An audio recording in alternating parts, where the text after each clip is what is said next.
Hey everybody, good evening. It's Chris here. Welcome to my YouTube channel, where on this particular occasion we're reading all the daily reflections for the day and just reflecting on it, right? Just sharing about it a little bit. So let's get started. Today is June 28th, and the title for today, the entry for today is called The Determination of Our Founders. A year and 6 months later, these three had succeeded with 7 more. That's from Alcoholics Anonymous, page 159. If it had not been for the fierce determination of our founders, AA would have quickly faded like so many other so-called good causes. I look at the hundreds of meetings weekly in the city where I live, and I know AA is available 24 hours a day.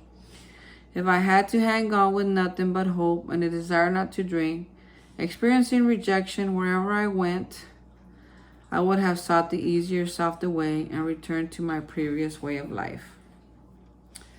Wow. So there's a little bit of history there for us, right? That, it took a whole year and a half for them to have 7, right? Or to have 7 more. So that would be probably now about 9 or 10 maybe at that time. And well, how blessed are we, right? That we could, I know the city where I live, 24 hours a day, I can go to a city. And now because of Zoom, I can definitely 24 hours a day be on a meeting somewhere, right? Somewhere in this world, even if it's through Zoom. And I mean, and that's okay, because maybe there's somebody who they're like older than me. They can't get out. They want to have a meeting. That's great. And I'm so grateful that our founders didn't give up, because I'm sure they felt a lot of rejection, a lot of "you're crazy," a lot of, having to deal with hopeless cases, and some, even as hopeless as they were, not even ready to quit yet. The big book says that we do this, we face it till death or insanity, right? We chase down this illusion that we could, that we're like other people, that we could drink like other people. So I'm so grateful that they never gave up. I mean, I'm thinking about like my experience with rejection, and I don't, part of my story is that I've never done really too good with rejection. And one of my favorite parts about recovery, or these 12-step meeting rooms, is that, 1, I didn't have to be invited, and 2, I couldn't get kicked out. I mean, if I wanted to be there, I could be there, and if I was a member, I was a member the day I said I was a member, right? So a lot of that stuff was easy for me. Was hard at first because I didn't know what was really going on, but it was easy for me to stay because there was no rejection. But what about the real world? When I'm moving to this career, that career, and I'm feeling the rejection, I'm feeling like all the no's. It's like no, no, no, no. I mean, that stuff's not easy. It doesn't matter how rich I want to get, or how many houses I want to sell, or how many people I want to help. Rejection is one of those things for me that, man, hasn't been easy to cope with. It hasn't been easy to handle. It hasn't been easy to deal with it. Sometimes I get it. I'm like, oh yeah, cool, no problem. It's all good. And then sometimes I get it, and it's like, oh my God, especially when it's like the same type of rejection over and over again. I just feel so like discouraged, right? So part of one of my defects right now, and we're talking a lot about defects again because we are in the 6 months. The 6th month is like allowing rejection to steal from me, right? To steal from my pocket, my purse. Financially, it steals from me. Emotionally, spiritually, because I start getting on to these things like, I'm not good enough, I'm never gonna be good enough, I'm never gonna have enough money, I'm gonna start, and all these, and then I go way beyond that and start, going into the God thing and be like, God, where are you? I'm asking for help, and I'm not getting anything, and all I get is a bunch of no's. And I just had experience not too long ago with my my real estate business. It just, I'd done it for 6 months, and man, I kept going and going and doing everything they asked me to, and saying all the things that they suggested I say, and I couldn't sell a house, man. I had to finally put it on pause because the rejection was killing me. The rejection the rejection was not, it was hurting me. So I said, man, I gotta back away from this just a little bit. Just put it on pause for temporarily because I'm getting hopeless here again. And I don't want that. And I'm thinking like, well, man, Chris, man, you want to do this, but at what cost? And have you even asked God to bless it? And, all these things, I started to look for the solution. I started to look for, what can I do different? Because what I've been doing, the same is not working. That's insanity. It's like when I'm drinking. I thought that because I was drinking a different type of alcohol that I wasn't drinking alcohol, but it's the same. It's insane. Alcohol. Let me chase. I want to feel different. I want to be more. I want to feel like more. I want to do this and I want to do that. And maybe that's my biggest defect right now is that I'm still in recovery trying to use things or people or places or things to fill that void when I know I've learned that doesn't work, but I need to be reminded, right? I need to be consistently reminded. It's like, Chris, you've tried that. Tell me how it went. Just tell us how it went. And then when I tell the story of how it went, most of the time it's like, it didn't work that good. Why? Because I could be doing everything right and still leaving God out of it.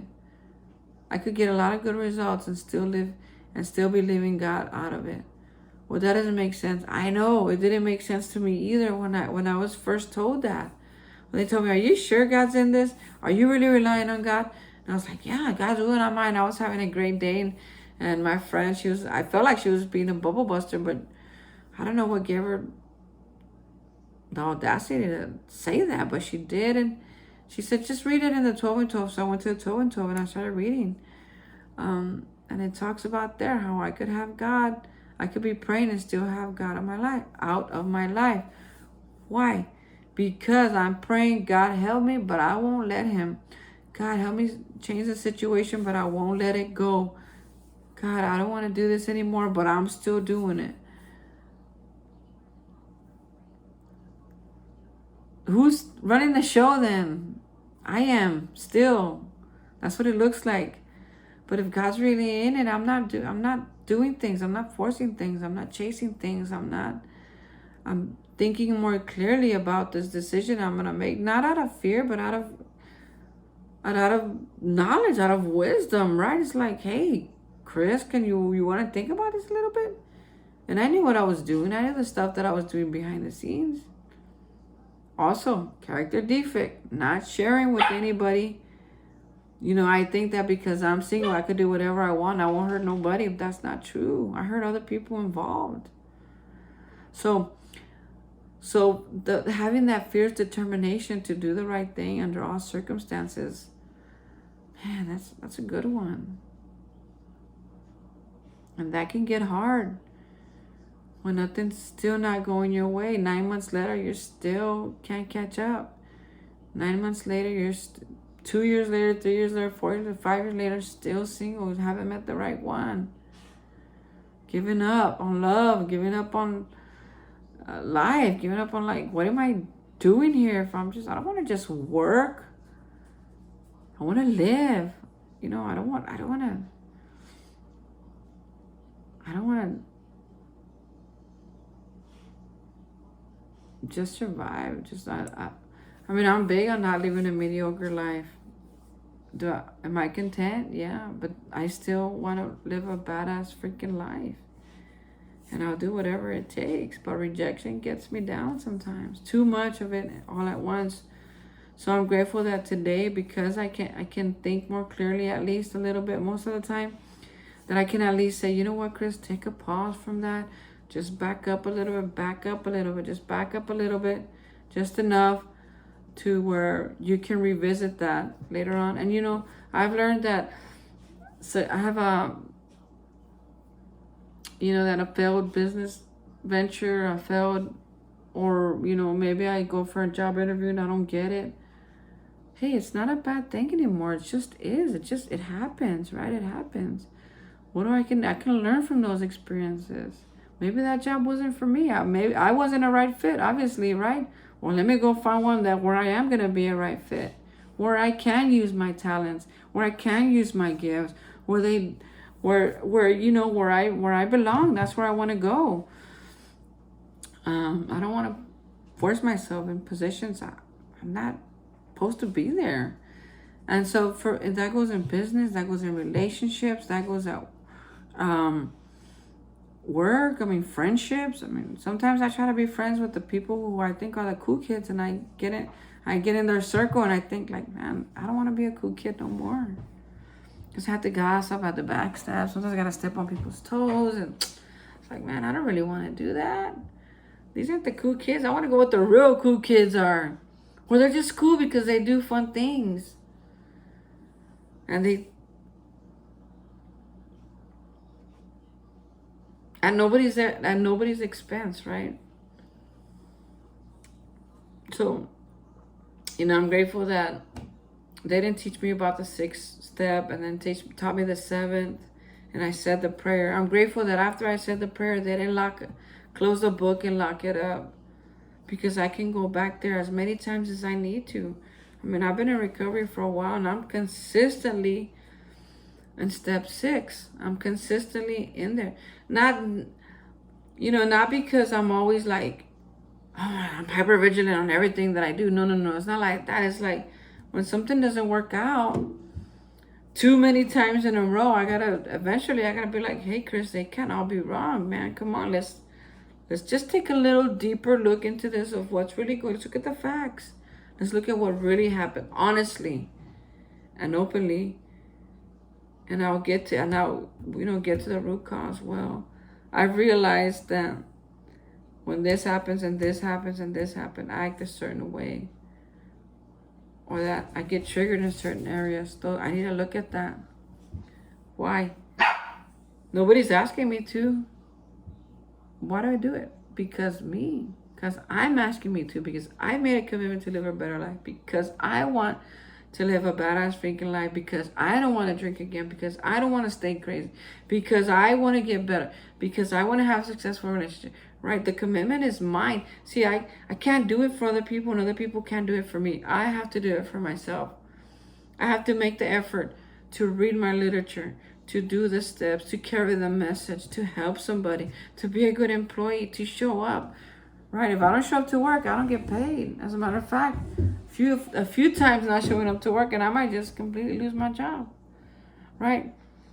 So I'm grateful that that I get to share with you, and I hope that somebody will leave a comment and share with me a little bit of what their step 6 like, a little bit how their defects show up. I mean, I'm not cured of this. I'm grateful for that, and that if and when things crop up, I know what to do now. And I definitely know what not to do. And the number one thing that I don't do, or that I shouldn't do, or I strive not to do, one day at a time, is not pick up that drink. As long as I don't pick up that drink, I stand a chance, man. But if I pick it up, then I'll bet everything's off. That's my story. That's just what's been my past experience. I've tried it. I've gone out there and done the research, and time after time, I've proven to myself that I'm better off just not drinking today. I'm better off doing the laundry. I'm better off washing the dishes. I'm better off going to a meeting. I'm better off watching a movie. I'm better off taking a nap. I'm better off buying myself a really good meal. There's so many other things that I could put in place of that drink that add value to my life, that add value to the lives of others. Instead of sucking life out of me like alcohol did, it gives me life to be sober. It gives me life to have options. It gives me life to have a program that really, really works. So I want to thank everybody for tuning in, for listening to me. I love sharing with you guys. So if you didn't tune in today, maybe you'll tune in tomorrow. Maybe it's the year 2025 and you're barely listening to this. It doesn't matter. This program works all the time, 24 hours a day, like it said in the reading. and not just in Akron anymore, not just in Austin anymore, and anywhere in the world now. So I'm very grateful to be here. Have a wonderful rest of your night.